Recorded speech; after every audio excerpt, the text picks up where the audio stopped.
मरियम बीबी और हमजा शहबाज साहब यहाँ पे तशरीफ़ लाए, फिर उस जलसा वो एक टर्निंग पॉइंट था और फिर उसने ट्रेंड सेट किया कि PMLN के लिए भी लोग निकल सकते हैं। हम तो सिस्टम की बेहतरी की बात करते हैं, हम ये चाहते हैं कि जो भी मामलात हैं वो असूली बुनियादों पे उस्तवार होने चाहिए। अस्सलाम वालेकुम। इस वक्त हम मौजूद हैं नून लीग के डिविजनल प्रेसिडेंट आबद रज़ा कोटला के डेरे पर और हमारे साथ मौजूद है उनके बड़े भाई चौधरी शबीर अहमद।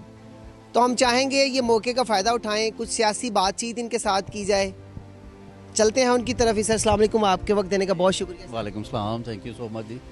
क्या कर रहे हैं आजकल? कुछ जिम्मेदारियां तो पार्टी ने दी नहीं। बाजी जैसे आप देख लें, आप अचानक यहाँ पे डेरे पे आए हैं तो हमारा फोकस अवाम है, अवाम के अंदर थे सुबह से शाम तक अल्हम्दुलिल्लाह, उनकी खुशी गमी में उनके साथ शरीक हैं और यही सियासत का हमारी का मरकज़ है और यही नस्बुल ऐन है। आपने ओपिनियन थोड़ा सख्त कर लिया इस इलेक्शन के बाद, क्या 47 वाले मामले से आप नाराज़ हैं?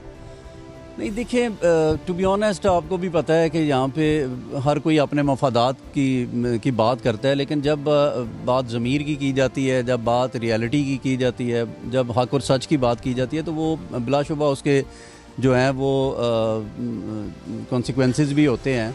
तो मैं ये समझता हूँ कि हमने अपने ज़मीर पे बात की है और अल्हम्दुलिल्लाह में उस पर कोई मलाल नहीं है।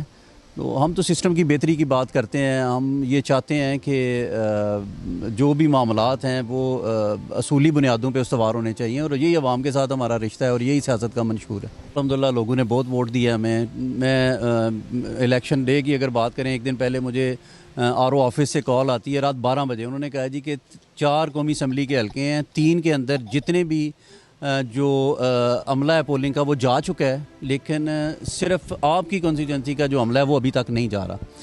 मैंने आबद रज़ा साहब को इन्फॉर्म किया, मैंने कहा जी रात के 12 बज गए हैं तो अभी तक। उन्होंने मुझे कहा, उनकी कमिश्नर गुजरांवाला से बात हुई और कमिश्नर साहब ने हमारे साथ कि हमें पूरी तसल्ली दी कि ये हमारी ड्यूटी में शामिल है कि पोलिंग को 8 बजे हमने पोलिंग का अमला आपके तमाम पोलिंग स्टेशन पर पहुँचाना है। वो नहीं पहुंचा, इससे आप अंदाज़ा कर लें कि फिर क्या। तो अवाम की जहाँ तक चल रहा है कि देखिए PMLN का वोटर इस हल्के में और बिलखसूस हमारे साथ जो लोग मुंसलिक हैं वो एक बहुत बड़ी तादाद में है और आज भी हमें उन पे जो है मैं समझता हूँ कि हमें ये इस चीज़ का मान है हमारे लोगों के ऊपर कि वो हमारे साथ हैं।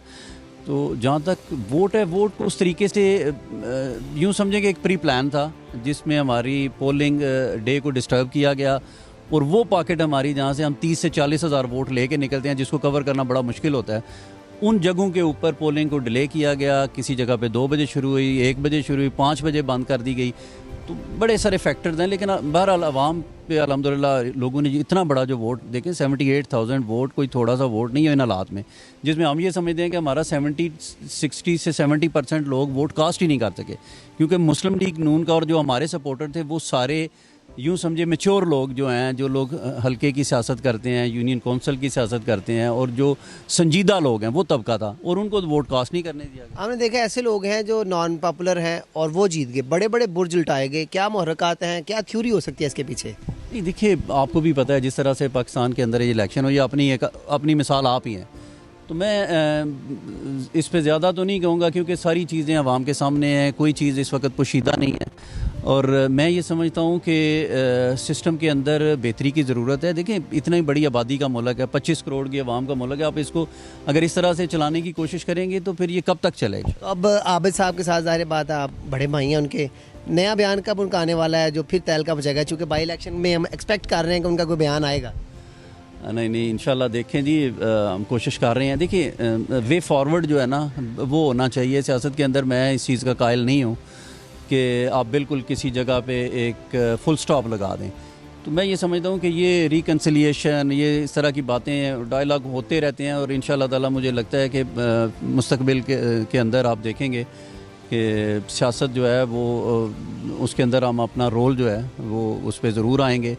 जहाँ तक आबिद रज़ा साहब की बात की, कुछ चीज़ों पे मैं ये समझता हूँ क्योंकि वो जज्बाती हैं और उनका एक वो जब सच्चा और खरा आदमी होता है वो, तो हम इंशाल्लाह कोशिश कर रहे हैं कि इन चीज़ों को जो है लेके और बामी मुशावरत के साथ आइंदा का जो है लाएअमल बनाया जाए। जहाँ तक हमारा तल्लक है, मैं ये समझता हूँ कि हम बैसियत कोटला ख़ानदान जो हम भाई हैं, मेरे तीसरे भाई चेयरमैन डिस्ट्रिक्ट काउंसिल रहे हैं, मैं साबिक़ MPA रहा हूँ और हमने जिस सतह पे अपने लोगों के साथ उस अहद को निभाया है जो लोगों ने हमें ज़िम्मेदारी दी थी, तो हम उसमें सुरखरू हुए हैं। तो इंशाअल्लाह ताला हमारी क़यादत को भी ये रियलाइजेशन है ये बात ऐसी नहीं है कि उनको रियलाइजेशन नहीं है, क्योंकि जिन मुश्किल हालात में हमने अपनी जमात का साथ दिया आपके सामने है। आप पनामा से शुरू कर लें, मियाँ साहब जब कोटला तशरीफ़ लाए थे, पाकिस्तान पंजाब की हिस्ट्री का इतना बड़ा क्राउड था और वो ये सारी चीज़ें ऑन रिकॉर्ड हैं। फिर जब बहुत मुश्किल टाइम था जमात के ऊपर, आपने फिर देखा जब मरियम बीबी और हमजा शहबाज साहब यहाँ पे तशरीफ़ लाए, फिर उस जलसा वो एक टर्निंग पॉइंट था और फिर उसने ट्रेंड सेट किया कि PMLN के लिए भी लोग निकल सकते हैं। तो पार्टी के साथ हमारी लॉयल्टी और हमारी जो परफॉर्मेंस है जमात के लिए और आवाम के लिए, वो किसी से ढकी छुपी नहीं है। इसका अदराक पार्टी लीडरशिप को भी है। भले उनकी कोई मजबूरियां हो सकती हैं, आपको भी पता है कि इस वक्त सिस्टम में जो चीज़ें डोमिनेट कर रही हैं, तो आने वाले वक्त में मुझे लगता है कि इंशाल्लाह ताला ये चीज़ें बेहतरी की तरफ जाएंगी, क्योंकि हमारा और जमात का एक साथ है, वो इंशाल्लाह ताला रहेगा। तो चौधरी शबीर अहमद साहब की आपने बात सुनी, बहुत सारे तहफ़्फ़ुज़ात भी हैं सिस्टम के साथ, पार्टी के साथ भी, लेकिन वो उन्होंने बड़ी मुहज़्ज़ब गुफ्तगू के अंदर वो सारे बयान किए हैं कि फ़ीडबैक का इंतज़ार रहेगा।